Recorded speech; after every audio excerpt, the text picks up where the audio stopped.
Përshëndetje, jemi në Shizon Air në Top Albania Radio 100 FM dhe në kanalin 10 në Digital.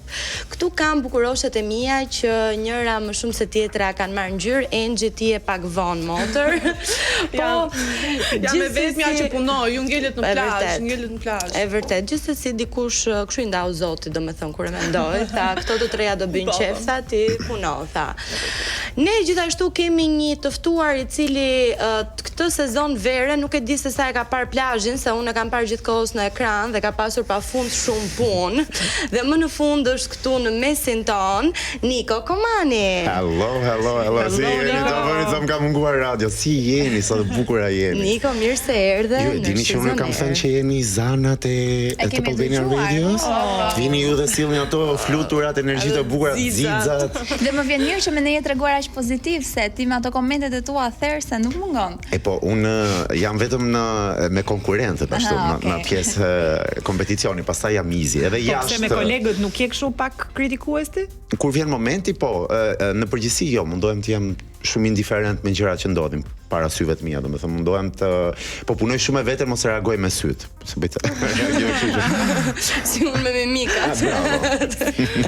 Niko, kur e nisi këtë sezon të Shizon Topit, ishte kjo pritshmëria që ti pata apo vajzat e te kaluan ato çfarë ti mendoje?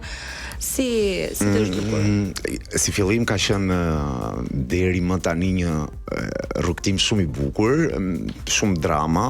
Prandaj është shumë i bukur mendoj. Pritshmëritë ndaj Shizon Top, nuk e di, janë binormalen për mua, domethënë jam aq i lumtur që jam në këtë edicion, kurse për vajzat do t'i doja pak më aktive, të them vërtetën. Domethënë sikur të inspiroheshin, siç jam inspiruar unë në fillimet e episodet e para, unë ju kam ndjekur 2 edicionet e kaluara, i ndoqa intensivisht për të qenë brenda tematikës, sikur dhe ato ta bënin këtë gjë, ti ndiqnin intensivisht, të inspiroheshin nga vajzat, mos bënin të njëjtat gabime që kanë bërë. Ose ndoshta edhe të shikonin për të bërë gjëra të reja. Po, me që përmendje sezonet e kaluara, si e sheti këtë sezon? Është ky më konkurrues apo ato të kaluarat pas kanë qenë më mirë? Ky më duket shumë Gen Z, të thënë vërtetën. Edhe pse çdo edicion ka vajza të reja, por ky më duket shumë Gen Z, shumë realitet 2026. Pra, vajzave i shikoj më shumë të konkurrojnë me veten e tyre se sa me njëra tjetrën, gjë që mua kjo gjë më mungon. Pak vajza konkurrojnë me njëra tjetrën. Të tjerat konkurrojnë foto e kësaj jave me javën e kaluar. Pra, thjesht përmirësojnë veten, nuk e shikojnë si diçka që është konkurs, duhet heqësh qafe disa njerëz. Kjo është loja, që kështu është duhet shkelin mbi njëra tjetrën. Unë kështu e shikoj gjithë gjën. Ne jemi në prag të gjysmëfinales. Mendon ti se gocat që janë tani prezente e meritojnë? Janë ato më të mirat? Po. Mendon që nëse është eliminuar ndonjëra që po, që ti mendoj që do duhet të ishte akoma. Jo, nuk absolutisht. Madje ti ke thënë që do hisha edhe të tjera. Do hisha edhe të tjera dhe do ta bëja edhe më të vështirë. Pse? Sepse ne me fat, se produksioni na ka lënë shumë hapësirë që të kemi të kemi shumë varieté vajzash, pra të kemi vajza të ndryshme, të kemi body type të ndryshme, të kemi karaktere të ndryshme. Nëse do t'i zgjidhja unë si Niko, do zgjidhja 10 më të mirat dhe thjesht do vështirësoja punën tonë më shumë, se nuk do dija këtë isha. A mos ndoshta ka akoma nga ato vajza që mund të jenë karaktere shumë të ngjashme me njëra tjetrën dhe nuk dallojnë, dhe ndoshta këto dy vajza duhet njëra të luftojë më shumë për të dalë nga kjo. Nuk mendoj se ngjan asnjëra me tjetrën aty, se cila janë karaktere të ndryshme dhe këtë na i kanë treguar. Mendoj që karakteret më dinamik kanë dalë në pa. Do me thënë edhe Gjonilda, edhe pse nuk ishte për shembull një nga vajzat më aty pra edhe pse nuk ishte nga vajzat për shembull që ndërhynin nëpër biseda, ishte nga ajo që kritikohej më shumë. Gjonilda të roqi vëmendjen, pra gjithë gjëja. Mbasi u eliminua Gjonilda, patë ndonjë komunikim me të, sa është përtheu në të qara, e priti shumë keq eliminimin e saj. A patët një bisedë ju të dy më mbas? I zhgënjur nuk do ta thoja, por në thonjza po, sepse i kërkova që para se të ikte, siç takova dhe vajzat e tjera, ose më mirë vajzat e tjera erdhën dhe na takuan. para se të ne të lëviznim nga karriken, nga gjërat. Takonte, ta takoje. Po, prandaj e pyet, ai ka thënë Dhe diçka nuk I thash para se të ikësh ose kur të ndrohesh, domethënë të takonim, se nuk takoj asnjërin. Paktën personalisht mua jo dhe ja thash kur hyra të ndrohesha, mos ik pa më takuar. Dhe nuk mund ta takoj. Nuk ka problem, se e kuptoj që ka qenë e mërzitur, po mendoj që minimumi një final goodbye mund ta jepte. Duhet të ta jepte faktikisht. Në këtë sezon. Se jo për gjë nisi episodi me këtë gjën këtu edhe tha ta bëj diku tjetër. Gjonilda në këtë edicion mund të themi që ka qenë ajo vajza që ka bërë goxha show, Patjetër. dhe ka qenë më luftarakja, mendoj, edhe në komentet që Juria ka dhënë dhe ka ditur të kthejë dhe përgjigje për veten e vet, Mendoj që ka patur një sukses të padiskutueshëm me çdo gjë që ajo ka bërë, me çdo kritikën time apo të Mateos dhe Franceskës, por mendoj që ajo është dhe një gjetje që mbase emisionet të tjera duhet ta kenë, emisione brenda Top Channel duhet ta kenë Në vëzhgim. në vëzhgim. Është e talentuar për atë gjën që bën. Siç e thash, për modeling jo, por ka plot gjëra. Përveç se në modeling. Përveç se në modeling ajo është shumë e talentuar në gjithçka që bën, në art, në tërheqjen e vëmendjes. Prandaj thashun ti mund të rrish në TikTok, se gjithë këtë gjën TikToku ta përkthen në monetizim. Niko, me të gjithë këtë eksperiencën e madhe që kanë fituar gocat nga Shizon Topi, më thuaj pak kush është vajza që ty të ka habitur më shumë, ka lënë më shumë bresa për përmirësimin që ajo ka pasur gjatë gjithë kësaj ecurie? Emila, jo se kam pritur, po që do evolonte, po më duke karakteri vështirë. Dhe ka hecur dhe në të vërtetë unë them që ajo vajzë vazhdoj të them që ka shumë vetbesim për gjithçka dhe unë e besoj që e ka, nuk është fodullëk, është vetbesim, se kur është energjia që më përcjell kur vjen. Një vajzë tjetër që më ka surprizuar ka qenë Negisa. Pse? Sepse kur e shikon për herë të parë, shikon atë vajzën stereotip klasik të viteve 2026. Kur hap gojën ajo ti thua, okay, jo. Po pse thua kështu? Ku e dallon ti që është stereotipi viteve 2026? Sa e bën atë të Është vajza tipike e në bukur. paraqitje, po. Është vajza perfekte. Pra që është gjithmonë e pastër, e kuruar. Por është shumë e zgjuar. Domethënë më ka mahnitur që takimin e parë kur foli episodin e parë isha Negisa, I like her. Tash nga gjithë gocat që ka pasur Shizon Topi në këtë sezon. Ti e di shumë mirë se aty është pak eksperiencë që vajza duhet të bien në sy për mënyrën se si sfilohen etj, por në fakt ju zbulon dhe karakterit e tyre. Absolutisht. Kush nga vajzat mendojnë që është karakteri i dur për të hyrë në Big Brother? Pyetje e bukur kjo. Për Big Brother, sigurisht Negisa.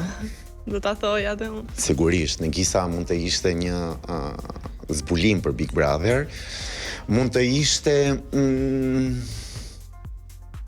Gjonilda. Nuk e mendoj për Big Brother, mund ta shikoja më shumë tek mbase. Po e shef Gjonildën. Përputhen. Të përputhen. Pse pikërisht e përputhen dhe jo në Big Sepse Brother? Gjonilda prodhon. Po përpiqen ta Ajo krijojë në mendjen prodhon lajm. Nuk e di, unë e shoh. Po pse, nuk duhet të jetë një njeri në Big Brother që gjithashtu prodhon lajm? Mendoj se është weak për aty, është pak më Do ta vinin para aty. Do ta vinin para. Se ka akoma karakterin e formuar. Kupton? Kjo nuk ka lidhje sepse është dhe 28 vjeç. 28 është, Gjonilda se dia më të re. Jo, edhe në fillime është, domethënë karakterin e ka. Po mendoj që për përputhen do na dhuronte më shumë show Gjonilda se sa Tani në këtë Big është Brother. në faktin që ajo jep dhe përcjell më shumë emocione tek publiku? Patjetër. Publiku, domethënë Elisa i lumtur kam qenë kur merja komente negative nga publiku që mbronte Giseltën se thoja, kjo është arritje. Domethënë out of nowhere ti hyn në Shizon Top dhe ky edicion të ka dhënë kaq shumë ndjekës sa më sulmoi mua, por unë e shikoj anën e mirë të gjës, që ti po krijon një fanbase. Nga hiçi. Është vërtet kjo. Po në një nga vajzat e cilët ti pritej që ndoshta të rregullohej dhe të ecte më mirë, por nuk ja doli kurrë. Ato na shikojnë në shtëpia. Ka një emër që ti që nga fillimi kur ti e pe nga kjo vajza pres edhe e pe që nuk bëri dhe u largua tani të shikon në shtëpia. Nuk mendoj se priste. Që kam pritur Jo. Do shta më Nga shumë këto që janë eliminuar, jo. Mirë. Kësaj Mendoj se kam qenë okay me çdo që është eliminuar dhe mendoj që kishte kohën e vet, kishte shansin e vet, dha aq sa është 100% i vet, por mbase ishte aq. Dhe me gocat që janë eliminuar dhe na ndjekin nga shtëpia, i përshëndesim. Neve na erdhi fundi për këtë pjesë të parë, por ju dëgjues të dashur vazhdoni të na dëgjoni dhe të na ndiqni nga shtëpia, rikthehemi pas pak. Dhe jam mes të qeshrave, ne u rikthyem këtu në Shizon Air, në Top Albania Radio 100 FM dhe në kanalin 10 në digital. Le të vazhdojmë me bisedën për Shizon Top këtu me Niko Komanin. Ne kemi parë që ti me pjesëtarët e tjerë të jurisë, sidomos me Mateon, keni ca gricje dhe nuk bini dakord në disa vendime. Me Mateon? Me Mateon. E kemi vënë re ne. Ndoshta ju me njëri tjetrin se keni kuptuar, po nes na shpëton gjë. Po ta di unë, me Mateon mund të ketë ndonjë kështu tip batute. Po mirë, se dhe ato diskutimet e gjata që bëni me njëri tjetrin për të vendosur për vajzat në një vendim, cili ka qenë një nga vendimet më të vështira që ju është dashur të merrni. Mbase në episodet e para, pra në fillim kemi patur këndvështrime të ndryshme, por me Mateon kam arritur të mendoj që themi pak a shumë se të njëjtat gjëra, por në mënyra të ndryshme, edhe pse mbështesim, për shembull, shpeshherë unë kam qenë pro Ingridit, ai ka qenë kundra fotos Ingridit, por në konkluzion ka qenë e njëjta ide që secili ka përzgjedhur më të mirën e vajzave, jo sipas pse Mateo e zgjodhi si më të keqen, po e zgjedh si më të mirë. Ka qenë shumë profesionale anën nga të dyja palët. Po, është e vërtet që mbase me Mateon kanë qenë mendimet më shumë ndryshe se me Francesca ne jemi pothuajse njësoj, po nuk e di, më pëlqen dhe ajo gjë me Mateo. Nëse më pëlqen kur dikush ka opinion ndryshe nga mua dhe në atë moment më vë të mendoj pse e mendon ai ashtu, pse nuk mendon që ajo është perfekt siç e mendoj unë. Kush ka qenë vendimi më i vështirë i këtij sezoni? Të eliminon të Gjonil. Ishte ky. Ishte televotimi nga publiku, sepse personalisht kisha një pesë tjetër në mendje dhe më doli një pesë tjetër që kështu do bëjmë atë që do publiku. Është vërtet edhe kjo.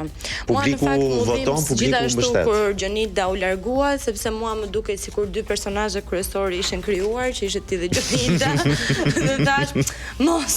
Prandaj ju them njerëz, Gjonilda është super talent. Mi që përmendëm, mendoj që pse bëjmë xingën e të dyja me doktoresha? Aq mirë sa shkojmë, aq bëjmë ditë xing. Ne kemi një kombinim shumë të mirë me doktoresha, aq shumë sa që kombinohemi edhe në veshje, por për fjalë fare. Dua të ndalem pak tek eliminimet që mendoj që është pjesa më e vështirë që ju keni, duke qenë se ju duhet edhe të nuk është? Personalisht jo. Vërtet?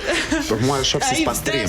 Unë jam mund të isha Klori i këtij edicioni që spastroj njerëz. Niko, je i pa shpirt. Unë po tisha në vendin tënd, domethënë do më dridhej zëri kur e thoj emrin e vajzës.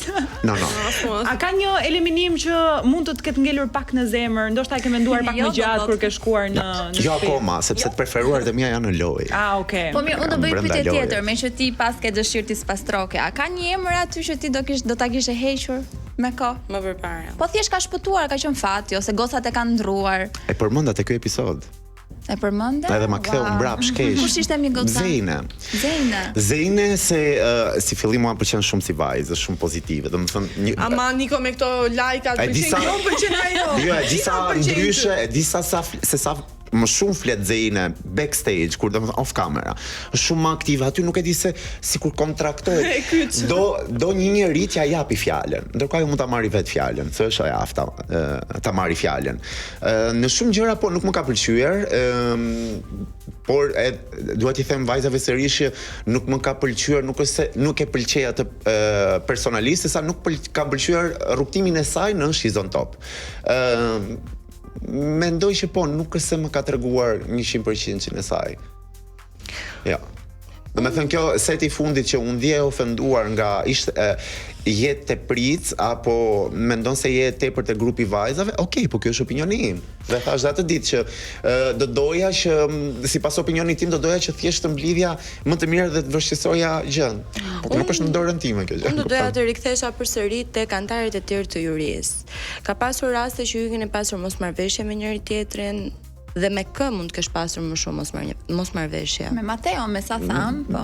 Me Mateon që i kemi treguar aty, do me thënë unë kam pasur pikpyetjet e mia dhe i kam shprehur hapurazi që pse mendon, apo edhe me Brikenën që i thash pse mendon se Desanka ishte më keq nga grupi që përkiste në atë sfilat. Nuk e kam problem. Pak të dy me nga një fjalë. Ose me cilësi që i karakterizojnë. Mateon edhe Franceskën. Francesca është tepër piki, pra i shkon do të gjej detajet, gjë që më pëlqen, kurse Mateo është profesionist. Do me thënë, vjen, bën punën e vet, ikën, nuk merret as me foto, gjëra me vajza, do me thënë, është tepër profesionist, nuk do të ketë shumë shoqëri me vajzat, sepse nuk do të ketë këto dramat.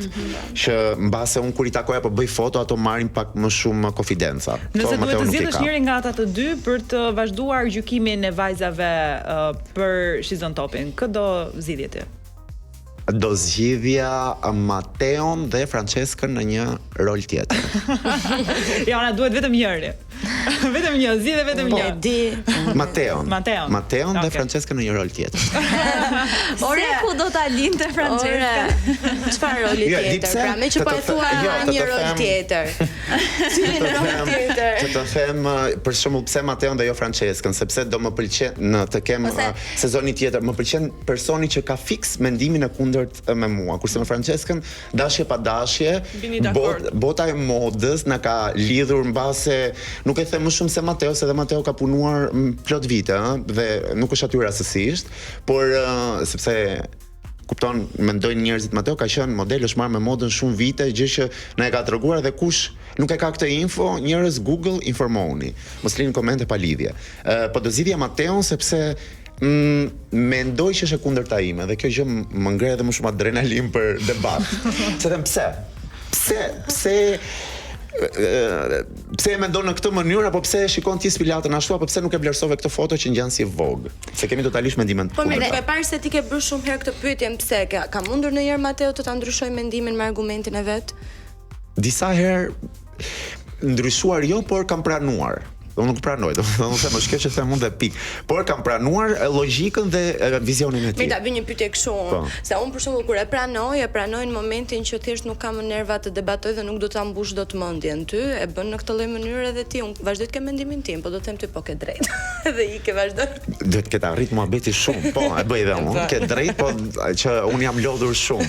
Po Niko, të kthehemi pas në kohë, unë kujtoj një foto të Ingridit që Mateo e nxorri si foton më të keqe dhe ti the që nuk ishte dakord, do të thënë, të ndryshoj argumenti Mateo mendimin. Mendoj që Mateo mbase nuk ka parë një foto të tillë, po ajo foto që kapte duar, ishte super foto. Por foto e tillë, pozicioni i tillë ka dalë shpesh herë në kopertina si në Elle, si në Vogue, si në Harper's Bazaar, nga personal, jo më larg se ka qenë kopertina e Doja Cat që varet nga një parashut, është e njëjta gjë. Pra janë gjëra që jashtëtit bëhet, po mbase vizualisht aty nuk është në shihet e vetë. vetë. Mund të tregoj një sekret. Unë gjithmonë sa herë që del episodi tjetër i Shizon Topit, nëse është një vajzë që unë e kërkoj gjithmonë të shoh çfarë fotoje ka bërë, ka realizuar këtë herë, është ajo e Ingridit, sepse më duket sikur sjell gjithmonë një lloj fryme të re tek vetja e saj. Mendon po ti ke ndonjë gocë që e ke të preferuar që mezi pret thuash? Ne kemi thënë tonat faktikisht, dhe një nga emrat e mi ka qenë Ingridi. Për shembull, Ingridi përveç se vjen çdo herë ndryshe, Ingridi ka sjellë edhe një ajër tjetër në pasarel këtë edicion. Pra kemi parë pasarela normale, kemi parë edhe një pasarel që unë e quaj pak më ala Ingrid, pak më franceze, pak më snob. Se unë kam thënë mbase tek episodi i 2 ose i 3 që ajo më kujton pak Kate Moss. Pra është personaliteti i saj pak më i heshtur, punon shumë me gjën e saj, domethënë s'ka nevojë të flasi vend e pa vend. Flet puna vet. Dhe kjo gjë më ka pëlqyer. Të preferuar nuk e dia më lejohet akoma të them, se jemi akoma në gjysmëfinale, por kam një kisha një top 4 dhe më është bërë një top 3. Mos pyet pse nuk. Se i gjon Ilda prandaj, ishin 4. Unë faktikisht episodin e kaluar Shizon Topit pata përshtypjen që Ingridi u mërzit shumë që ishte ndër të pak të preferuara të publikut, se dhe mënyra se si bëri pasarelën, e bëri gjithë nerv dhe donte ta kalonte sa më shpejt. Ju lexua në fytyrë. Mua ajo gjë nuk më pëlqeu nga Ingridi, prandaj edhe unë e bëra re dhe aty faktikisht i humbi pak profesionalizmi, po shumë pak, i rrëshiti pak nga duar. Kemi të drejtë edhe neve kur simpatizojmë dikë, të zgënjehemi nga ai, të zgënjehemi sepse prisnim shumë dhe shumë mirë. Base se ka pritur, po ne kemi thënë non-stop, votoni, hidhi në story linkun, promovoni veten tuaj, bëni marketing vetes. Domethënë, edhe ne, edhe produksioni, edhe ne Juria, edhe Sara, të gjithë kemi postuar për vajzat. Duhet të postojnë sa më shumë marketing vetes. Kjo është gjëja. Dhe nëse nuk bëni marketing vetes, bëni diçka në Instagramin tuaj të rishni vëmendjen. Akoma dhe sot e kësaj dite unë kam një libër në plazh. Se you never know, mund të shkoj me outfitin tim. Këto libra në plazh, kalojmë në një publicitet se do sqarojmë pak çfarë ishte kjo që. Jemi rikthyer në Top Albania Radio në 100 FM dhe në kanalin 10 në digital. Vazhdojmë të jemi me Niko në mesin ton që pati një debat të shkurtër me Engjin, me zorin blodhëm. Por për t'i mbledhur akoma më shumë, a ka mundësi tani pak dashurisë tuaj tani? A ka mundësi të bëjmë xheloze? Unë dua të ndalem tani Niko tek diferenca që ti mund të bësh midis disiplinës dhe talentet që i duhet një personi të hyjë botës së modës. Si i ndan ti këto të dyja? Çfarë diferencë kanë midis njëra tjetrës? Disiplina dhe talenti. Talenti nuk do shumë punë, e ke të lindur gjën, por mendoj që unë jam i shpresë që 5% talent dhe 95% punë, sepse sa do i talentuar nuk arrit asgjë me talentin, po nuk punove sepse në dështimin tënd të parë ti do humbësh gjithë gjën. Kur punon, ti ke dështuar, do dështosh, je duke dështuar, por mëson dhe ngrihesh dhe ke iniciativë tjetër për ditën tjetër, për ditën që vjen, kupton që okay, sot gabova këtu, nesër do ta ripërsëris. Unë mendoj shumë tek hard working dhe vajzat dhe modelet më të famshme në botë, Hish Kardashians që janë fal mbi emrit, modelet më të famshme në botë kanë qenë ato që kanë punuar më fort. Po mirë, a ke dy emra, më fal, se e kam të shpejt. A ke dy emra në mendje, njëra që ka shumë disiplinë dhe tjetra që ka talentin? Të huaja apo shqiptar? Shizon top. Njëra që ka talentin,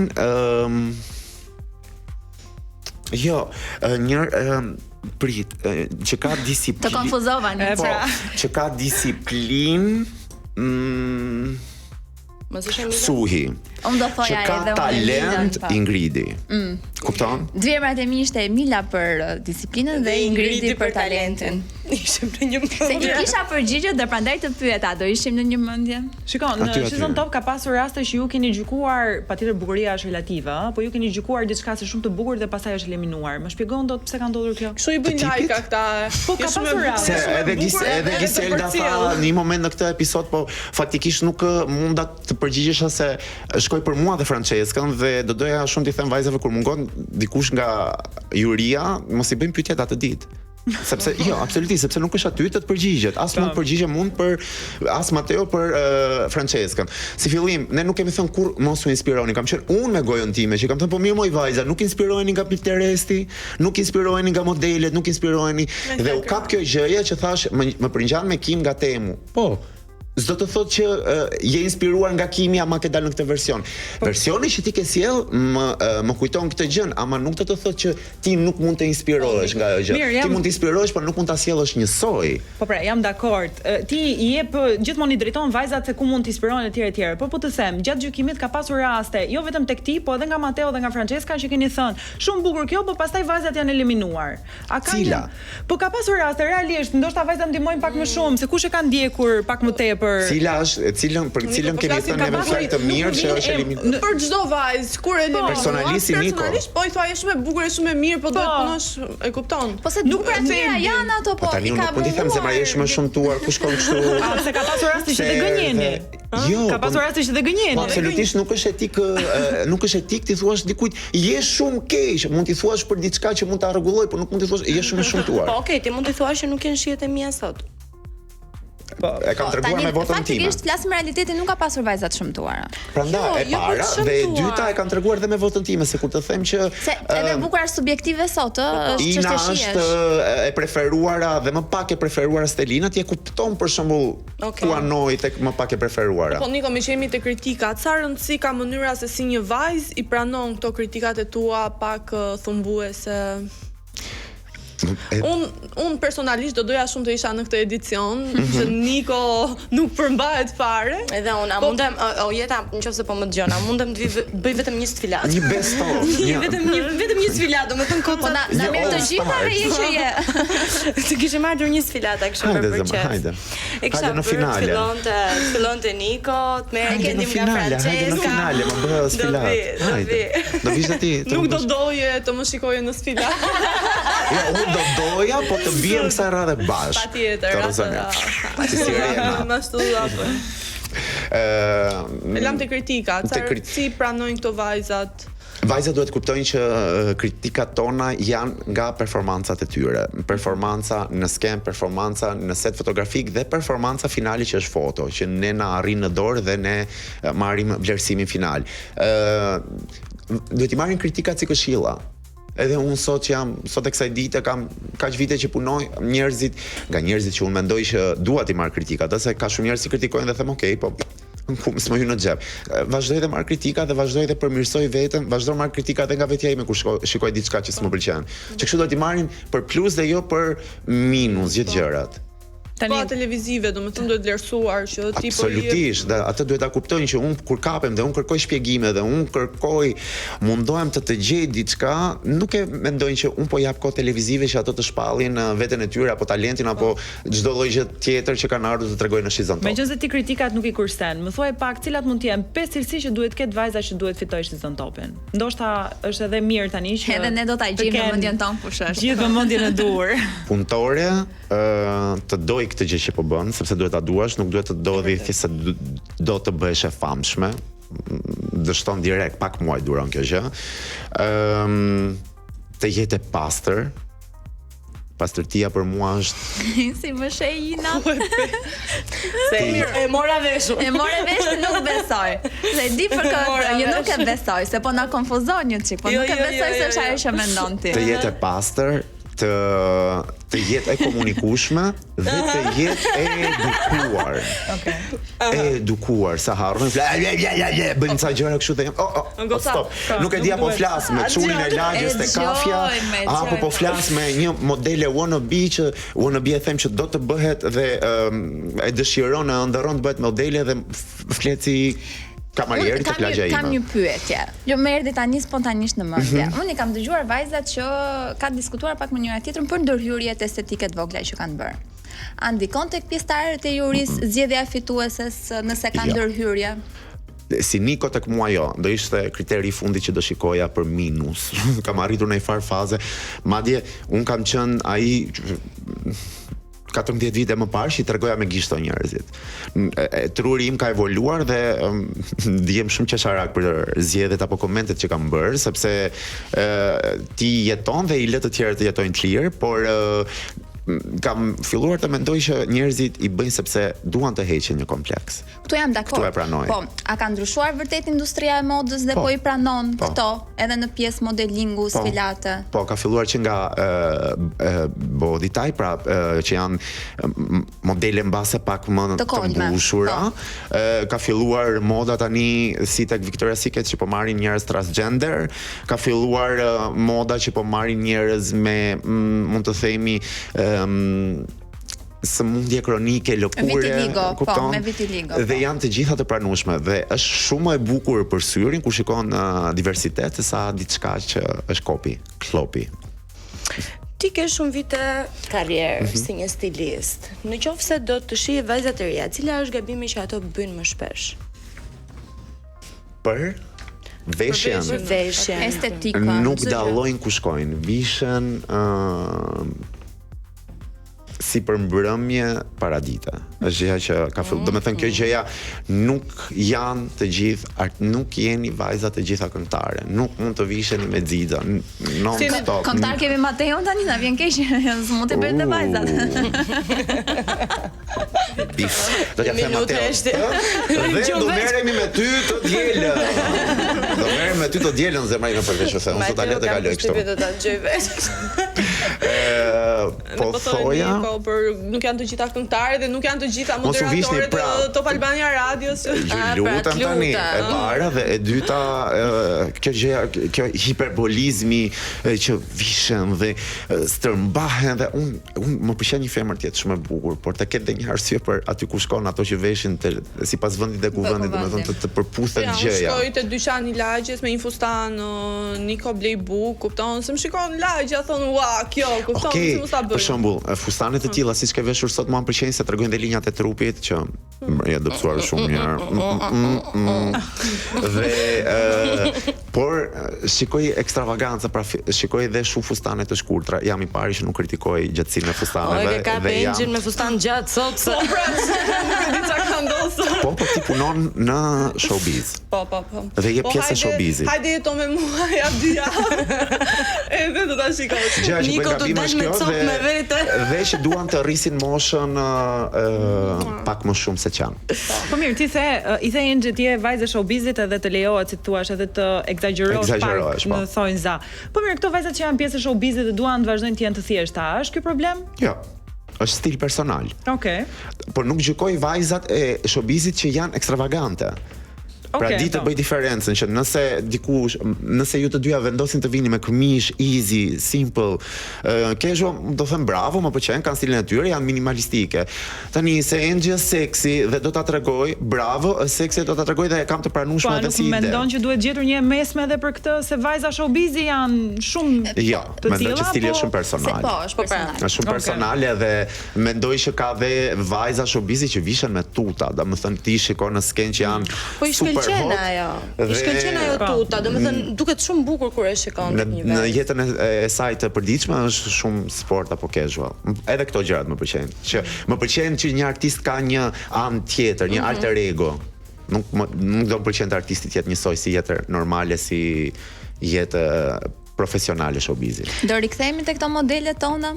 Tek ato gocat e bukura që kemi aty. Shizon topit. Do të jap një situatë. Na vjen sot një agjenci modelingu dhe të kërkon ty ose të treve ju të juris një emër për ta promovuar. Cili do ishte ai emër? Është agjenci modelingu. Jo, ju të tre ju juria, po jo më. Ti do na përgjigjesh. Jo. Ata dy të tjerët nuk i bëjnë mirë se kemi, po ti do na përgjigjesh. Mendoj Ingridin. Edhe unë jam shumë Ingridin. Në një agjenci profesionale për modeling.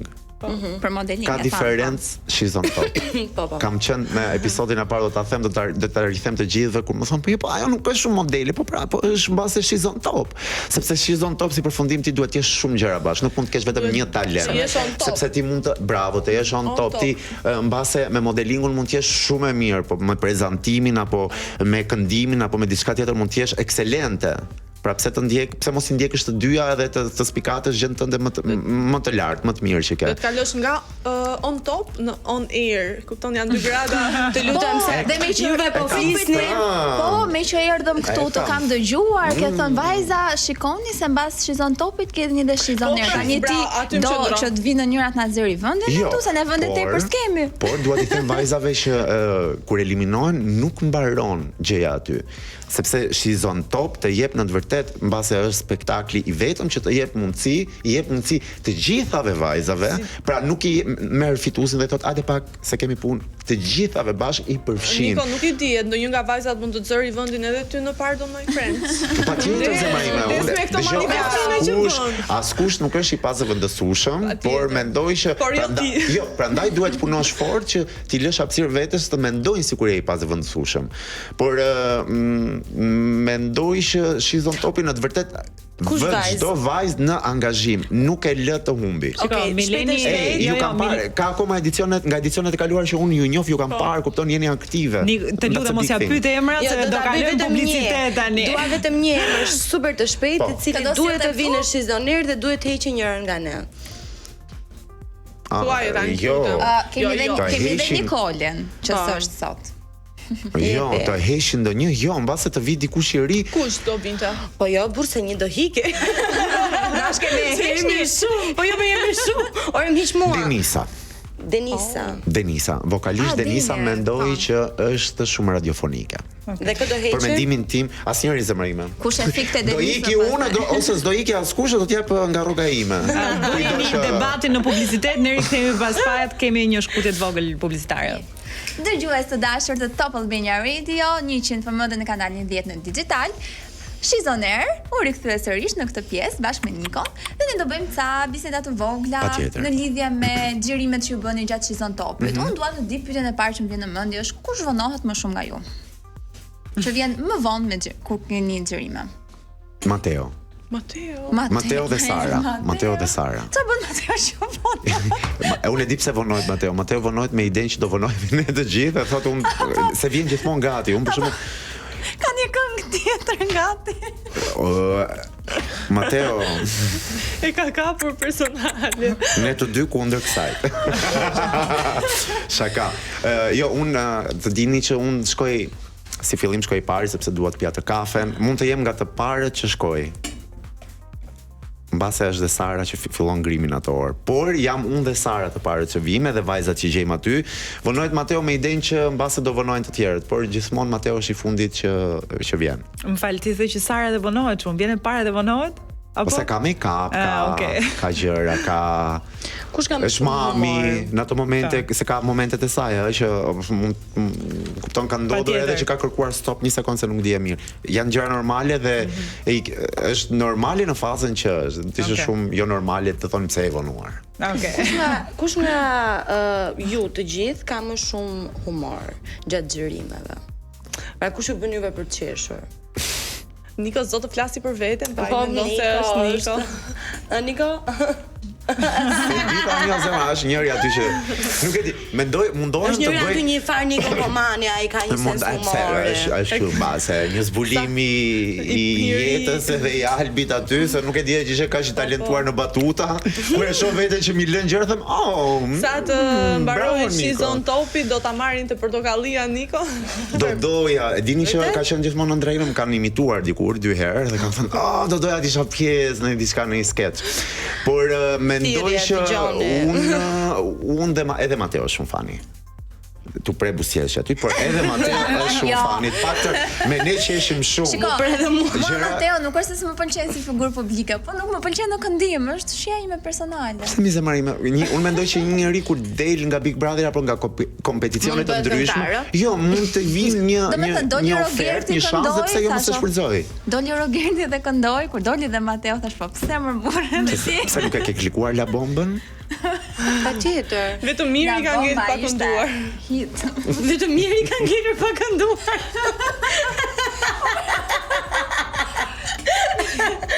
Qa bën Miri? Zotë madhe, dhe ju Ela nuk e kemi dëgjuar. Ata që kanë qenë këngëtar vërtet dhe ata nuk kënduan. Niko, një pyetje të lutem, meqense jemi tek humori i Shizon Topit. Tani ka pasur ndonjëherë në një situatë që Sharake sa që jeni detyruar të ndërprisni të xhirimet?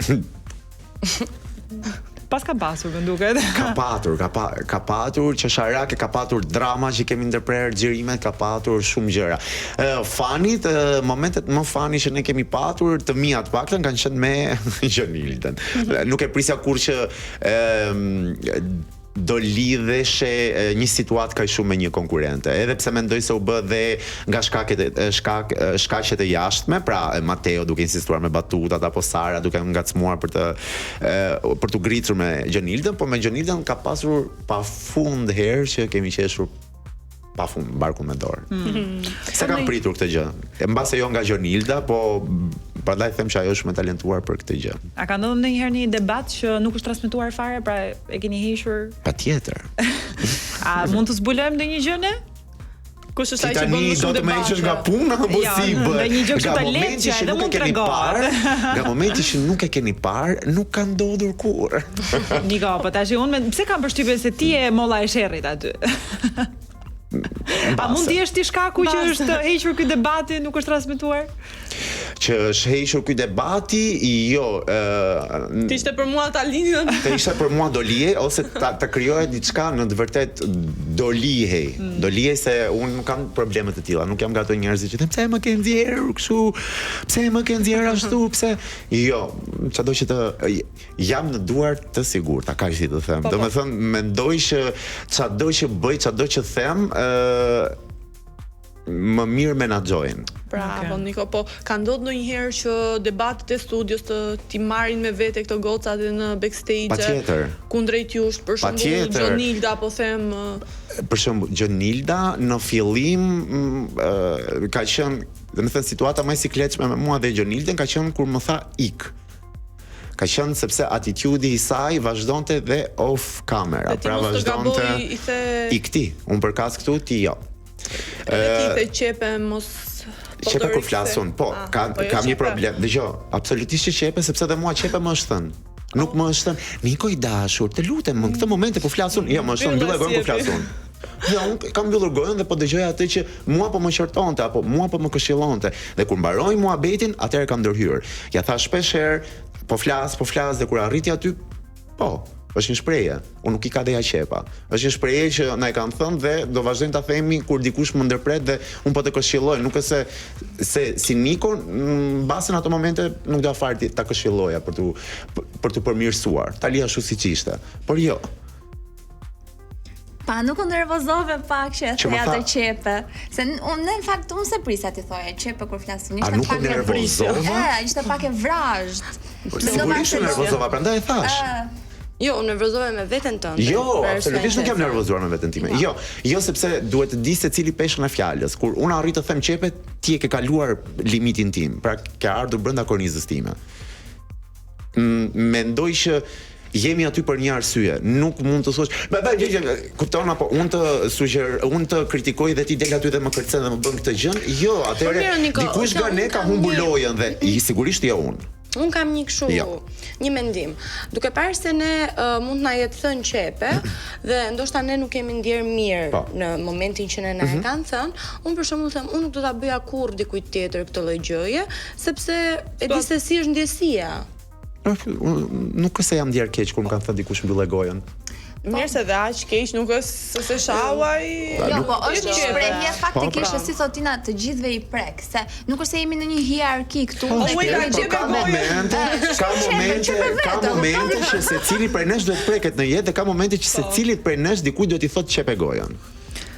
Siç na i kanë thënë secilit prej nesh, ose kujt nuk ja kanë thënë, atëherë mendoj se ka ardhur momenti t'ia thonë, pra se po i nga karakteri që ke, se të më thoni mua, s'do duroja dot, që gojën më thot mami babi me, kupton se më thot ti kush je. Domethënë Niko ti po do të thuash që në momentin që ti ja ke thënë Gjonildës qepe, ja ke thënë për arsyen sepse Gjonilda kishte filluar të merrte më shumë supergjiro. Absolutisht unë ja kam thënë, unë Gjonildës ja thoya gjithmonë, ja bëja diferencimin e vetbesimit me fodullokun. Vetbesimi është Emila, pra Emila nuk thot. Unë jam Emila guxoj të thoshte dhe them guxoj në thonjza që opinionet e mia janë pak si palidhje derisa ja shpjegova dhe kuptoi pse i kisha thënë që nuk bënte në atë sfilat.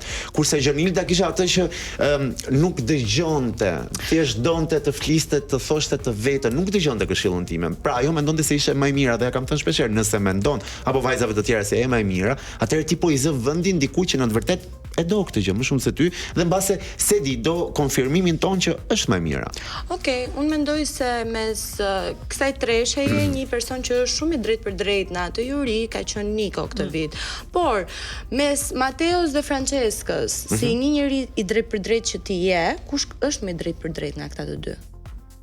Franceska.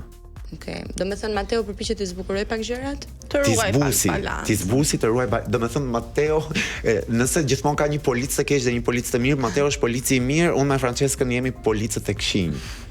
secili në mënyra të ndryshme, se themi të njëjtën gjë por në versione të ndryshme, po Mateo është ai që nuk do t'i lëndoj vajzat. Unë dhe Francesca jo, sepse ti dhëmbi sepse mësimi gjithmonë të bëhet varg në vesh dhe ti e ke që më kanë thënë këtë ama. Kupton? Unë kështu vazhdoj sot tek kësaj dite kam. Okej, Niko çepe tani. Okej. Niko, vërtet do bëjmë një pauzë të shkurtër, ne do shkëputemi. Jo, do bëjmë vetëm atë pauzën tonë të shkurtër.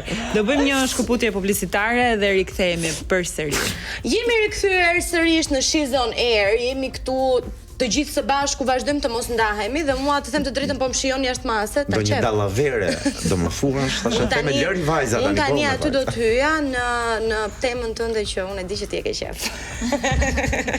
Janë ato thashë themet që ne kemi pak kohë që nuk i kemi bërë, që është e vërteta, dhe unë kam shumë qef kur rikthehet, dhe rikthehet me thashë theme të forta, më kupton siç është unfollow i Gjensilës dhe Ledrit, që kanë qenë bashk apo jo.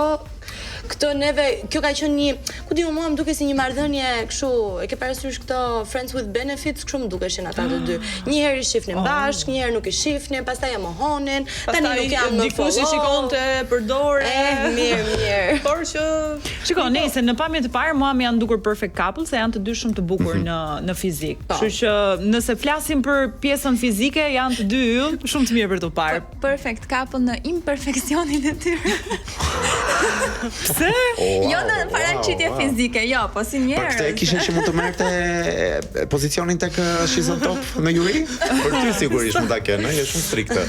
Pse më ida? Kam dëgjuar këtë, ma thuaj. Ja, sa po thanë që mbase vitin tjetër ndonjë vajzë mund të zëvendësoj ty. Mbase. Do ishe ti. Tash e them edhe kjo. Kujt dihet, shifeni një herë me vitin tjetër. Jo, hyda në saro pak të imperfeksionin e njerëzve që sapo folëm. Dy nga njerëzit më të bukur të showbizit. E them me plot goja. Për bukurisë ndoshta edhe unë shpreha pak shumë drejt e drejt, po. Për paraqitje janë shumë të bukur për tu parë. Po ndoshta kanë shumë probleme të tyra personale, familjare që nuk përshtaten dyshja me njëri. Po pse më ka probleme familjare si kanë fëmijë? Që ato përshtaten edhe më shumë. Mua më duket sikur ka edhe probleme. Çfarë probleme ka? Do të dalësh tek ndarjet që ato kanë pasur, tek fëmijë, familja që kanë. Nuk duket asnjë probleme, që për sa kohë janë të rinj të krijojnë një jetë të re me partner të rinj. J-Lo i bie të vdesi. Ka shumë partner sa ka patur. Po pikërisht pra mua nuk më duket ndonjë problem i madh që njeriu të vazhdojë jetën. Nuk i shkon me partnerin që kishte zgjedhur për bashkëshort dhe për babain e fëmijës apo për me sa duket as së bashku nuk i shkoi përderisa. Jo, më se nuk jam kundra që njerëzit vazhdojnë jetën dhe njohin njerëz të rinj as pak. Po për shembull, marrim rastin specifik të Ledrit. Sa u bë baba, e kupton, nuk i jepte dot një mundësi marrëdhënies së tij të përpiqej në çdo formë ta zgjiste. Ose nuk është se ka një familje e divorcuar. Vi nga një familje e divorcuar. Gjëja e parë kur prindrit e mi më kanë thënë që do divorcohemi, kam pse se keni bërë më para. Unë mendoj që nëse marrëdhënia midis prindërve nuk shkon, fëmia shpëton kur ata të dy ndahen. Në moshë shumë të madhe. Unë kam rastisur si Sarën, se Sara jemi në një lagje me Sarën dhe kam thënë ju çash një gjë, ha pra tani. Ja ta shpjegoj. Çash diçka kaq e madhe që këta duhet të ndahen, çfarë nuk shkon. Tani nuk shkon, nuk janë ndërmjet. Arsye që janë ndarë të gjithë njerëzit e tjerë, si ishin në krevatin e tyre që i bën. Ka humbur pak gjëra e familjes, ka humbur. Nuk mendoj kështu. E di pse për një gjë më të vogël po ndahemi ne. Po tregoj raste jo, që nuk e dim gjëra më të vogla apo gjëra më të rastisur me këta persona. Asnjë kemi qenë me ata. Dgjoj, un kam qenë me çepen e tani. Çepen dhe ju. Un kam rastisur me Sarën dhe Pojin i kam parë së bashku dhe e shikoj gjithmonë Pojin që është ashtu e lumtur, duke luajtur, duke Sara që i ri gjithmonë e përkëdhel në atë gjën e vet, më kupton? Dhe rastësi kam rastisur edhe me Ledrin dhe prap Poji ka qenë po njësoj. Kur unë shikoj një fëmijë që po rritet në një mënyrë kaq të shëndetshme, dhe pse dy prindër janë të ndarë dhe prindrit kanë arritur të kenë një bisedim shumë të mirë për fëmijën, unë them që kjo është idealja, se nuk është mungesë familjeje kjo. Ajo ka një mama, ajo ka një baba, të cilët janë të dy aty për atë. Mirë, kam një pyetje për ty. Pse mendon që duhet ta bëjnë këtë sakrificë? Pse duhet jetojnë në një sakrificë dy të rinj që sa janë bërë prindër? Sakrificë është që unë të jetoj me ty dhe të jem fake i lumtur për fëmijën tonë. Se ndoshta e morën pak specifikisht këta. Ta flas në të përgjithshme se ndoshta nuk po bëjmë mirë. Po kur janë dy të rinj dhe sa janë bërë me fëmijë dhe ne nuk dim diçka të madhe që ka ndodhur, flas një trashëgi shumë e madhe, dhunë në familje. Po dhe mund të ketë ndodhur, por ne nuk e dim këtë gjën. Nuk e dim, po nëse kemi të bëjmë vetëm me gjëra të vogla, njeriu t'i jepet një shans për familje. Nuk është gjë e vogël harmonia, sepse ka harmonia me një person është gjë më kryesore. Sot mbaroi dashuria, mund të sakrifikosh për tjetrin. Nëse ti nuk je i lumtur, fëmia jot nuk është i lumtur dhe nëse bashortja apo bashortja nuk të bën të lumtur dhe kemi debate, ti do ta nxjerrësh në një farë mënyrë, në tjetrën do t'ia nxjerrësh fëmijës, do ta tregosh energjinë që nuk je i lumtur më me babin ose me mamin dhe fëmia do ta kuptojë. Pra, siç erdhi mua momenti dhe i thash duhet ishin ndarë shumë vite më para, unë do kisha një motor ose një vllë nga të dy palët. Okej, ndoshta ata kanë pasur arsye madhore, po. Shikoj se e di që ju preki shumë kjo ndarje. Po ka dhe raste që bashkohen. Po kaloj te një bashkim një. Jemi të sigurt që ato kanë qenë të lidhur? Apo tani një video që ka dalë në Paris e tyre duke qenë përqafuar, duke shkëmbyer puthje me njëri tjetrin, konfirmonte lidhjen e tyre që ata nuk është se mohuan. Dhe në pranuar, pra se në një nga festat e Top Channel, Angie i ka parë së bashku përdore në festën e Top Medias. Edhe ne dorëm një foto tek trotuar para ca kohësh duke u përqafuar ça. Mirë, se unë mendoj që personazhet të tillë duhet janë shumë të rezervuar me jetën e tyre, kështu që nuk besoj se do pranonin të dilnin dorë për dorë pa pasur absolutisht asgjë. Kemi një çift tjetër i cili ka qenë pak sekret derisa erdhëm në këtë ditë dhe postuam foto së bashku, po flas pikërisht për Adrolën dhe Kapital T, që është diskutuar që kanë bërë dhe një martesë të fshehtë, që nuk e kanë treguar as në rrjetet sociale dhe më duket se kanë bërë vetëm me njëri tjetrin. Shumë mirë kanë bërë. Po fotoja ishte pak, domethënë, e para ishte një foto shumë e bukur, çifti në jahtë ishin ku ishin aty. Dhe ishte ajo tjetra në pishinë që Kapital T kishte bërë me gisht të mesit. Gjë që unë thash, çka ndodh? Nuk e di unë si lidhje mbase nga që jam brenda showbizit e di shumë vite këtë lidhje. Të gjithë e din. Të gjithë e din. Nuk ishte konfirmuar. Mendoj që po. Madje konfirmimi i parë që ajo ka dhënë ka qenë një kopertinë që kam qenë unë stilisti dhe titulli ishte Kapo i jetës time. Bënte shumë, ishte një mega hit dhe njerëzit vazhdonin thonin që janë shok. Mua më pëlqen si çifa do të bëj. Madje duhet ta kishin zbuluar më herët sepse janë nga ato çiftet që se ka shpeshherë ndodh në showbiz shqiptar që kur një këngëtare apo një femër, një vajzë martohet, i humba sensualiteti, gjëja seksi tek meshkujt, thonë atyre të dyve nuk se donin t'i ndanin ndonjëherë. Ato gjithmonë i kanë parë bashkë, janë të dy të shumë të bukur bashkë.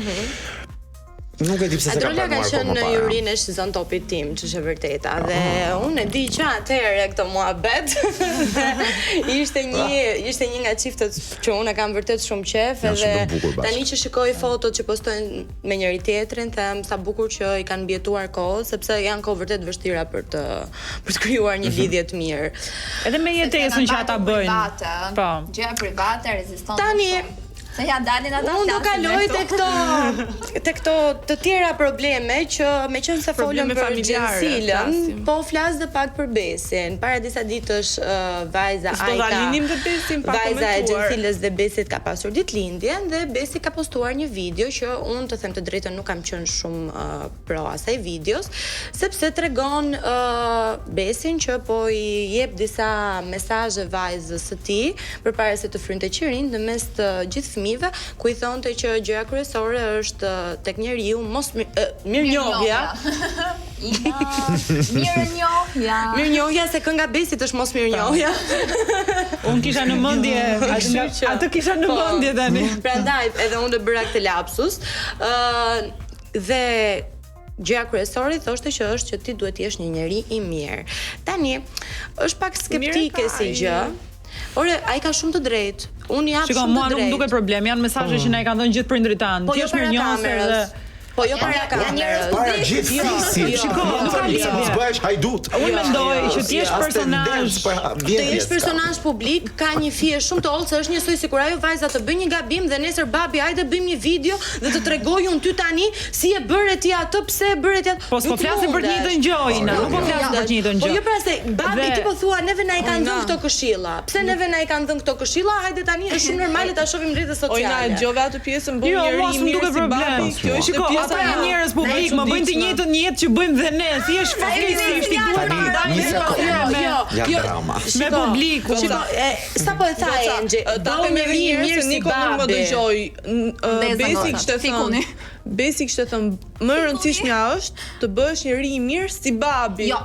Do me thënë, ai tha të thuash fjalën e mirë dhe të jesh një njeri i mirë se babi këto është përpjekur të bëjë diçka e tillë. Mirë, ai po fakti që e tha para kamerave, çfarë kishte ka është njëri publik. Jo ka dhënë. Madje të them mendimin tim, njerëzit po dalin para kamerave dhe po tregojnë historitë më tragjike të jetës që mund t'i mbajnë dhe private. Është tjetër gjë që unë të jap një mesazh nga jeta ime personale dhe është tjetër gjë që unë të dal dhe të them që bëu njëri i mirë si babi, se mirënjohja është gjëja më e mirë që babi ka. Se, do me thënë, tani mendon që ishe spond për dikë? Unë mendoj se po.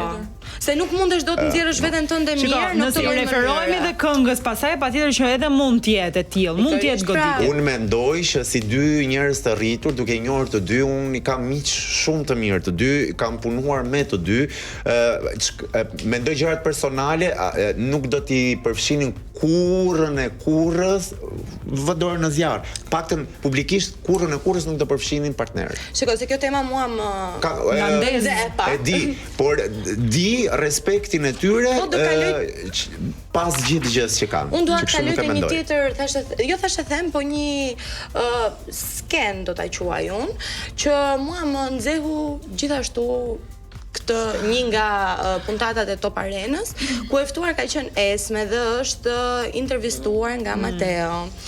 Unë e kuptoj këtë Mateon që përpiqet të tregoj që është një djalë që e respekton shumë Brikenën, lidhjen e tij, nuk ja jep dorën çdo lloj goce, nuk i bën komplimenta e gjithë të gjën. Po ka një gjë që unë mendoj se njeriu ka respekt për njeriu një herë, pastaj është femër, pastaj është çfarë mund të jetë. Tash unë mendoj që ajo e kishte egzageruar pak. Unë personalisht shumë mendoj. Shiko, kur unë pasha të gocën që ajo ishte veshur me fustan mbrëmje, me taka, po bënte pompa dhe në momentin që ajo u ngrit në gjunjë dhe i tha, "Ma jep pak dorën" dhe ai rrinte e shifte kështu, ajo ishte skena më e shëmtuar që unë kam parë. Mirë, okay, po që ajo i ka ngacmuar vazhdimisht gjatë gjithë intervistës, kjo është pak po e sigurt. Po s'është vetmja, ka ardhur kush ka qenë shumë personazhe që Mateo e ka ngacmuar mbrapsht në nuk është në dorën e Mateos nëse do të ndaj vëmendjen e tij me ty, nëse do ta ndaj zhurmën dhe thotë, "Ok, e kuptoj që do të marrë zhurmë nga mua, unë s'dua t'jap." Po, dhe mua më pëlqen shumë kjo gjë. Mateo është moderator aty dhe si moderator është i detyruar që të bëjë një se mund na vi dhe neve një i ftuar këtu që na ngacmon është i qarë fare. Jo, se është i ftuar duhet me respektuar me se suli rrugë. Unë jam profesionale në punën time, di shumë mirë ta ndaj gjën dhe nuk ka nevojë që unë ta bëj në gjën publike, sepse unë ta jap dorën me gjithë respektin, sepse tregoj vlerat e mia si njeri një herë, pastaj tregoj se çfarë njeriu je ti. Dora ishte gjëja e fundit. Në intervista ai kërkoi dorën. Si ku ka Arla erdhi këtu? E di si unë s'kam qenë. E di si ishte. Dora ishte gjëja e fundit. Dora ishte gjëja e fundit. Tash ajo para 1 2 3 4 5 gjëra ai shkreti mbajti vajti dhe do ta them tek të se më ngelin mendje se plasa apo këtu gjithkohë. Ajo para dorës i tha edhe si dukam nga mrapa, tash vjen keq, ë? Po prandaj po them, kishte shumë ngacmim.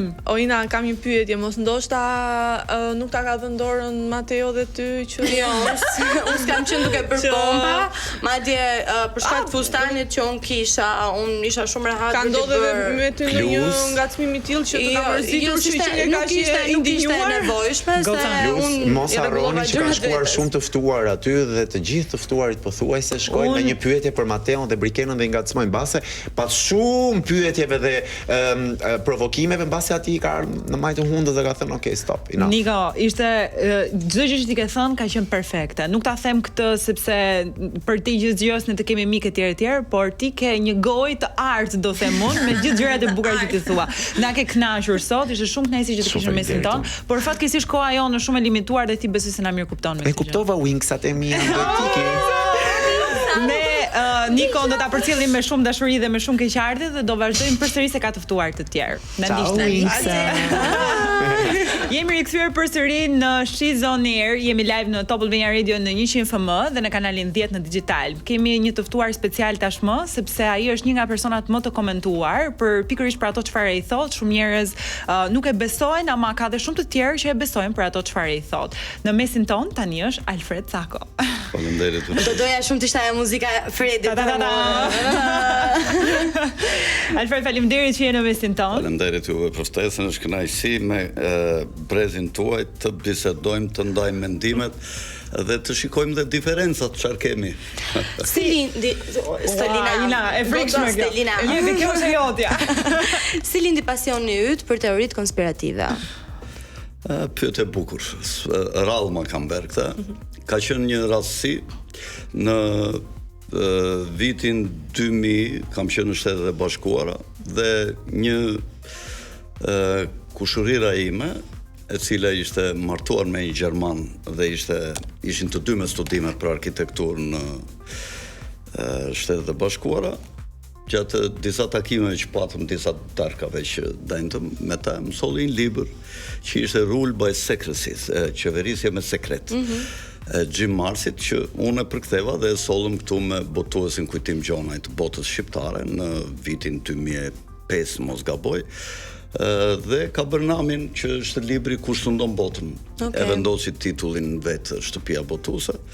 Dhe ai libër bëri namin Kujtim Gjonaj, më tha mua, ore, mos na marrin me gur, na vrasin për këto gjëra që thuhen këtu, sa shumë për shketi, se unë ndërkohë tash aty kishte shumë libra referenca ku ai ishte mbështetur për ato që kishte shpjeguar aty dhe unë fillova t'i menja librat me radhë, pastaj të gjitha ato dhe fillova t'i përpinja, t'i lexoja shumë shpejt dhe fillova t'i lidhja pikat. A ka qenë ky momenti që ti ke thënë realiteti nuk është ky që na serviret dhe ti aty nuk u ktheve më mbrapsht? Po, natyrisht, pasaj unë formova ato kolonat, të cilat vazhdimisht me lexime të tjera, i kam formësuar, tash i kam, si të thuash, i kam cimentuar, edhe nga do që lëviz në mikro, përsëri atë ndërtesën e shikoj gjithmonë në makro, mbi bazën e do më thënë, historia është e bërë nga njeriu, është man-made, nuk është e bërë nga rrethanat rastësore, edhe nga rrethanat rastësore, nga këto libra. Këtu doja të qëndroja, ti thua shpesh se informacioni manipulohet. Kush e manipulon informacionin?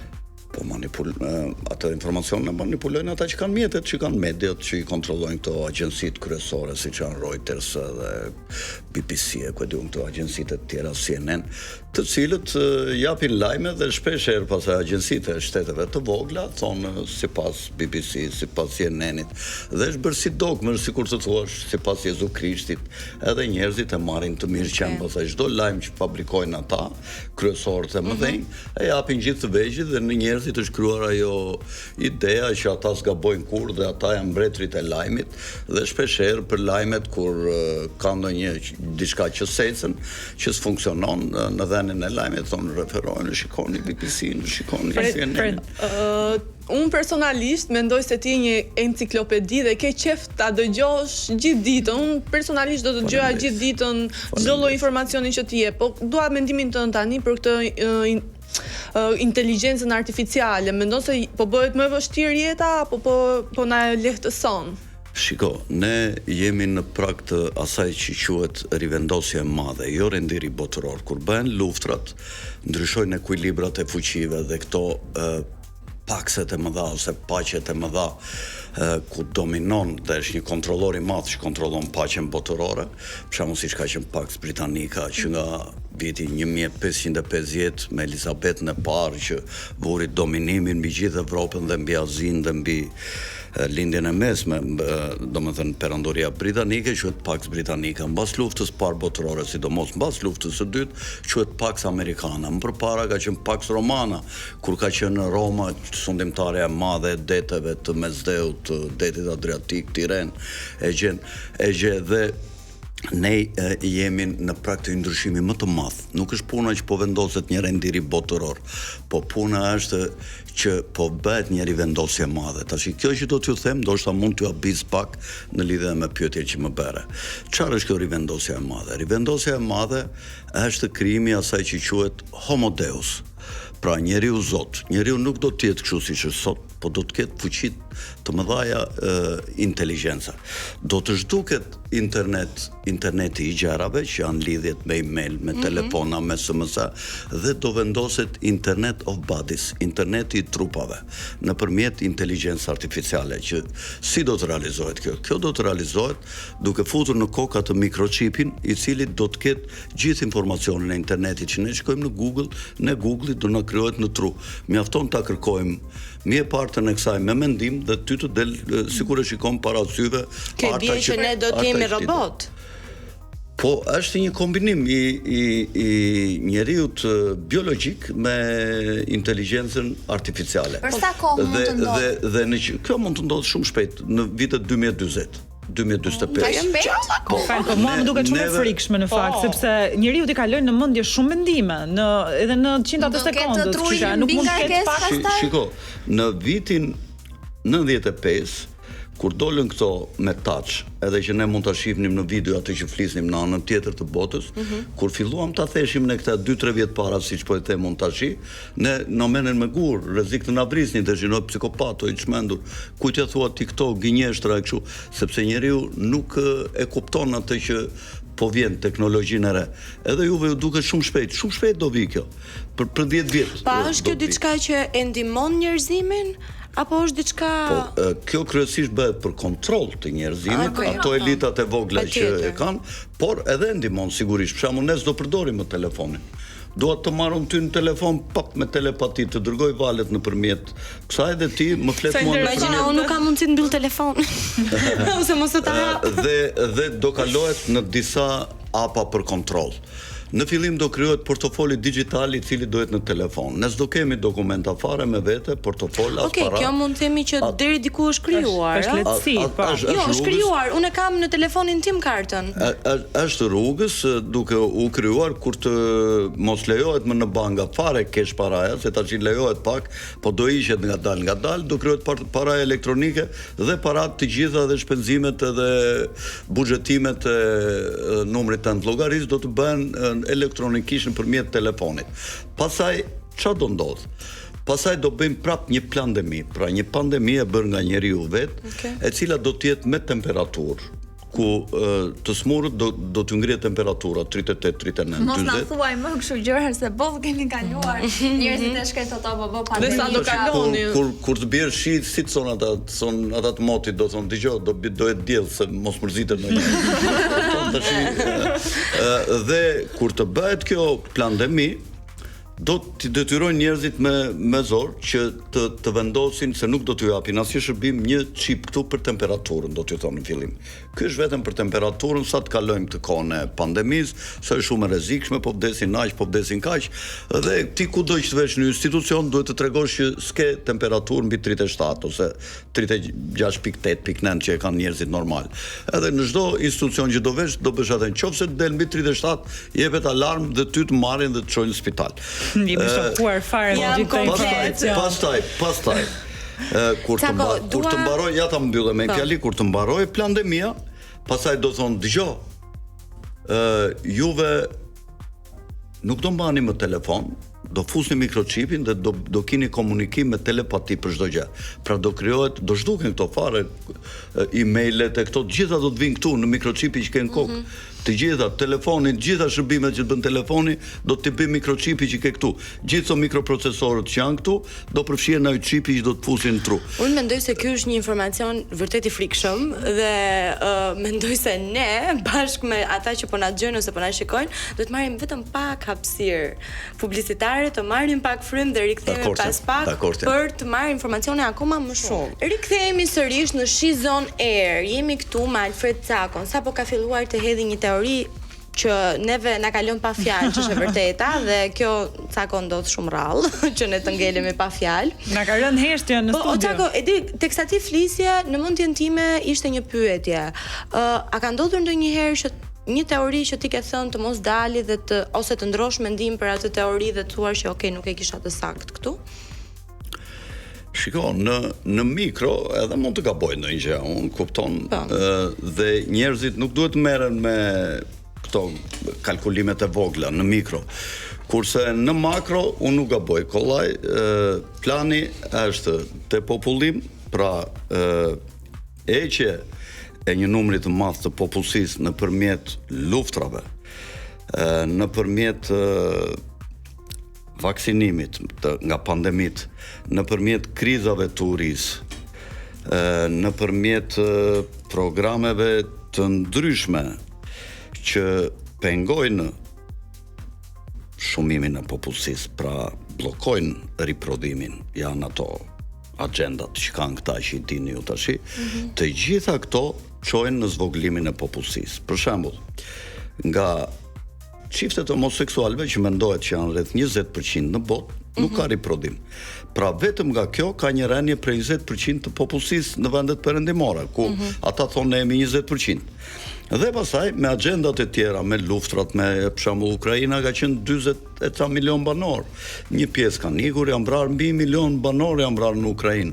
Dhe mbi 1 milion e ca të tjerë kanë vdekur për shkak të mungesës së banesave, nga shkatrimi, sepse atje dimri është i ashpër, duke mbetur pa banese, pa ngrohje dhe pa kushte normale hetese, sigurisht që ata që janë më të moshuar sidomos do të ndrojnë jetë, do të vdesin. Pra janë dhe rreth 1,5 milion të tjerë të vdekur, 2 milion sa që kanë ndruar jetë. Njëkohësisht, kjo zona ku bëhet lufta në Ukrainë është zona një nga ambaret më të mëdha të prodhimit të drithrave në botë, bashkë me Kanadan dhe me disa vende të tjera.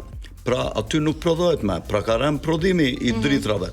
Kjo do të thotë që diku ka kriza urie, njerëzit s'kan drithra të bëjnë të prodhojnë ato produktet e tyre nëpërmjet drithrave, buke, byreqe, ku e diun, ç'a bën. Pra me këto projekte të depopullimit, të mikroçipimit dhe të krijimit të atyre që quhen burgje të hapura, ku njerëzit do tentohen të largohen nga zonat rurale që të kontrollohen më mirë dhe quhen burgje të hapura qytetet, sepse nga do jenë të kontrolluar me kamera si në burg. Kudo që të vesh ti, që në momentin që del nga dera e shtëpisë, edhe ku derisa kthehesh ti je i monitoruar në çdo rrugë që në çdo institucion. Tako. A është kështu? Kemi filluar ty në drejt kësaj rruge. Tashi po të them që do fusin kamera dhe në përshpi. Do përdorin, ja si do vendosin. Do ndodhë një vrasje në shtëpi, do vras fëmia baban ose burri gruan ose gruaja burrin, do mblidhet parlamenti edhe bla bla bla bla bla bla bla bla. Do thonë ti ruajmë gratë dhe në shtëpi. Edhe vetëm në dhomën e gjumit dhe në banjë nuk do ketë kamera, në kuzhinë, në korridor, në dhomën e ndajndjes do vën kamera me detyrim. Që për mendimin tim ne I kemi kamerat me vete gjatë gjithë kohës. Është telefoni. Telefoni dëgjon vazhdimisht se çfarë neve flasim. Ndodhin këto gjërat që ne diskutojmë për diçka dhe telefoni jon mbushet për atë çfarë ne po flisnim.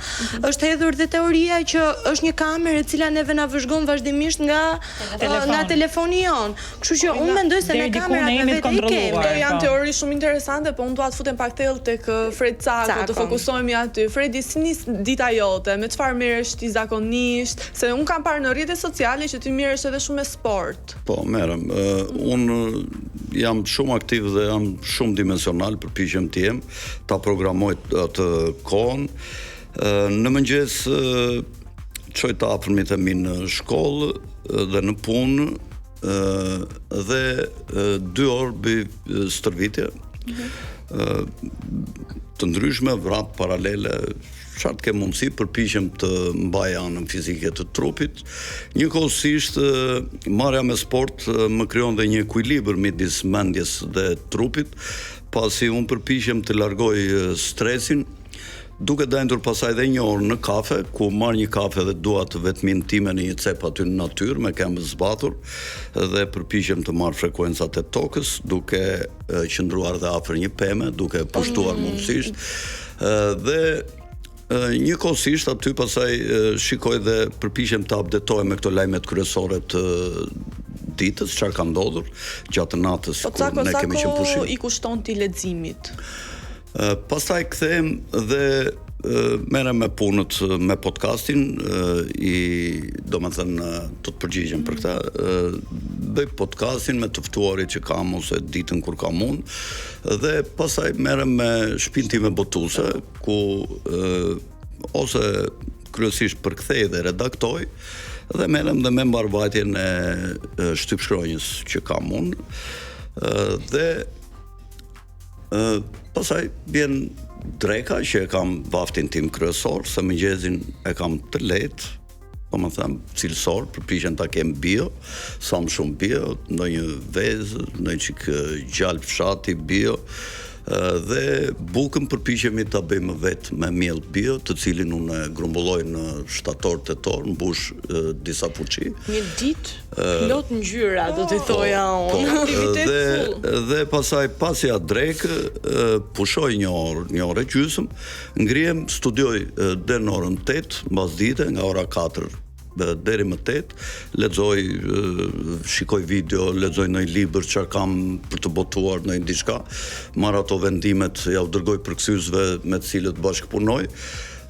Dhe pasaj dal 2 orë ja kushtoj shoqërisë në darkë, pi kafe me shokët, me miqt, dhe në fundjavë mblidhemi me shoqërinë, sepse unë kam qef edhe të këndoj, edhe mblidhemi me një grup shokësh, unë kam disa grupe shokësh, dhe ri njerë me disa të tjerë, pime ndonjë gotë verë, ka njerëz kur edhe në video që janë dashakeq, më quajnë si pianec, por në jetën time nuk jam të urkur, edhe nuk i kaloj masat, pi në mënyrë shumë të moderuar, dhe gjithmonë ruaj veten, e kam gjithmonë në kontroll në çfarëdo lloj situate, nuk më rëmben asnjëherë momenti dhe kënaqësia e bisedës që ta kaloj me pije dhe me ushqime, përpiqem të jemi kontrolluar. A të ndihet bashkëshortja rregullisht? Pastaj kthehem në orën 11 edhe deri në orën 1 përsëri edhe 2 orë tjera shikoj video.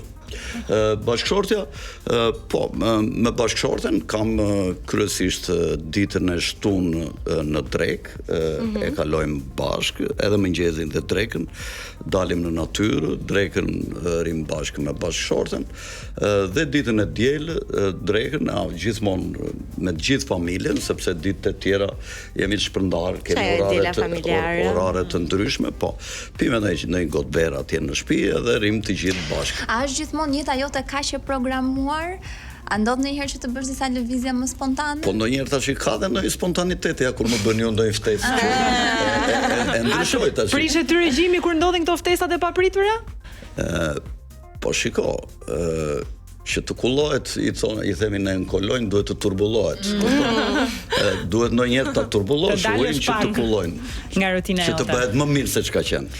Edhe këto janë për mirë. Për pak, na tregove pak nga grupi jot i shoqërisë që ti kalon një kohë të mirë me ta. A ke pasur raste që ke humbur shoqërinë me dikë për shkak të bindjeve që ti ke pasur? Shiko, unë ata që i bëj shok, si ke kot shok? Nuk i bëj rastisht, i shikoj për një kohë të gjatë, dhe kur shikojmë që kemi vibrime të përafërta në çështje të ndryshme, jo të gjitha, ne bëhemi shok. Ne se përmendan që kolojnë, ne në kolojnë kemi shprehje që miku mund të zihet dhe duke ndruar një duhan. Po i mençur është ai që di dhe mban mikun, kupton? Miqësia mbas familjes është gjëja më e shtrenjtë. Duhet të jesh shumë i kujdesshëm në marrëdhënie me shokët, të ruash korrektësinë, të ruash etikën në komunikim, t'i gjendesh pranë kur ata janë në momente të vështira, t'i ndihmosh, kur mos ju thuash jo se bëj dot të, po duhet t'i thuash edhe kur e di që se bën dot, duhet t'i thuash do përpiqemi dhe do shikojmë se ku do arrim, sepse gjatë rrugës mund të dalin gjëra pozitive të papritura dhe ti mund ta ndihmosh mikun tënd. Dhe unë zakonisht kam një shprehje që e kam marrë nga Shakespeare, i cili thot miqtë e vjetër janë si vera e vjetër. Ai nuk thot kështu, po ai thot miqtë e vjetër lidhini me radh çeliku, thot, dhe mos i lshoni kur, thot. Kurse miqtë e rinj, thot, mbajini në një distancë pak më të largët, thot, derisa dhe ata të bëhen miq të vjetër dhe Ashtu si ju mbajun juve. Ti na futet pak tek ajo çfarë njerëzit nuk e shohin dot nëpërmjet ekranit, por ne do rikthehemi përsëri për të folur përsëri për miqtë e tu, po ata që janë personazhe të njohur në pjesën tjetër. Kështu që bëjmë një shkputje të vogël publicitare që ndrojmë prapë me Cakon. Jemi rikthyer sërish në She's on Air. Jemi këtu me Cakon, I cili neve na ka hipnotizuar, do të thoja unë, dhe ne rrim dhe vetëm dëgjojmë. Cako, ti përveç këtyre teorive, jetës personale që ti pak e ndave me ne, je dhe pjesë e studiove televizive, ku debatet e mëdhaja të forta kanë qenë pjesë. Sa herë që ti ke qenë aty, ka qenë kjo për shkak të teorive që ti ke hedhur? Mendon apo njerëzit nuk duan të pranojnë atë realitetin që ti do t'i tregosh? Jo, në për studiot më kam ftuar për shkak se me përjashtim të rrethit katror dhe të Top Channelit, po këto të tjera që më ftojnë, se aty në Top Channel unë jam bërë tashmë prej 6 vjetësh, jam bërë njeri I shtëpisë.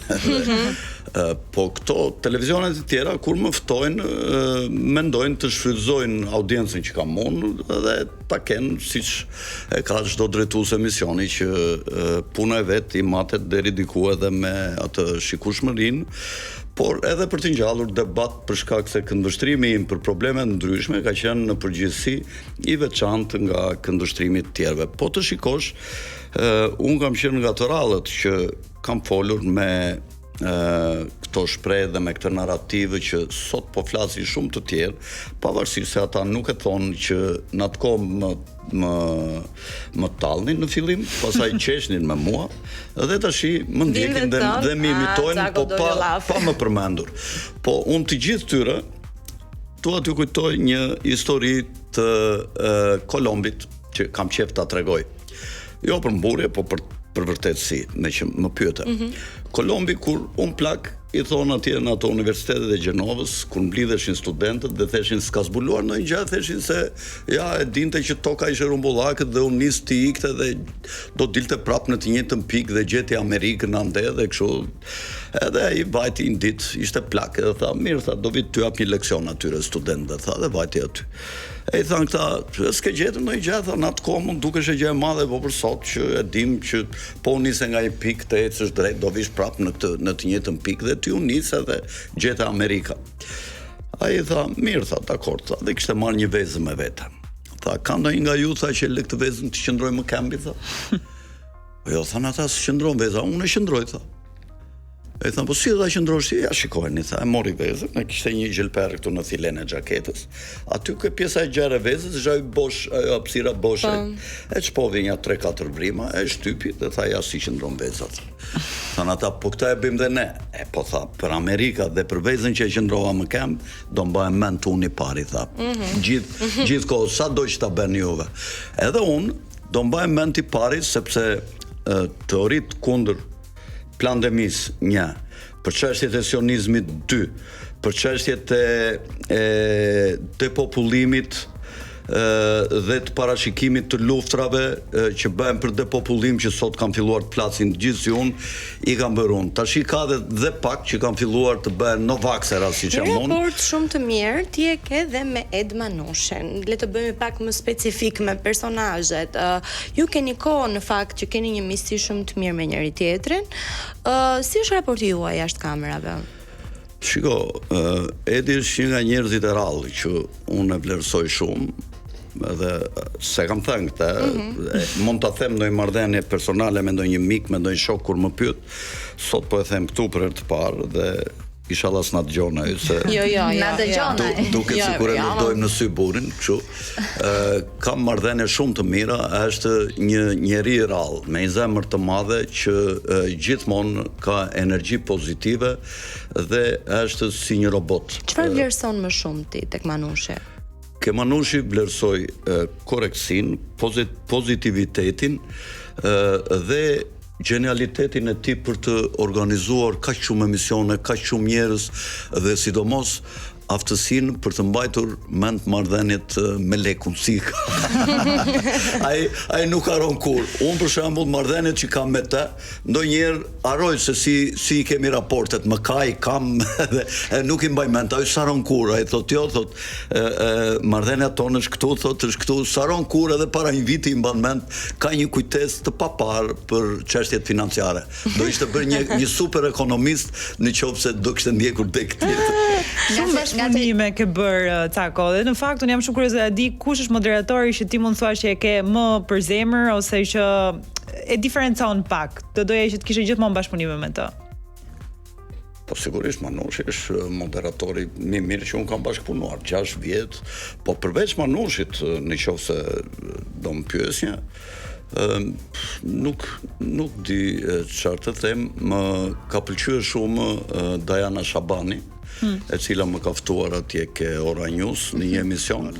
Faleminderit shumë që ishit me ne, shihemi të njëjtën tjetër. Ju futem me përshafojmë shumë dashuri për ju dëgjues të dashur.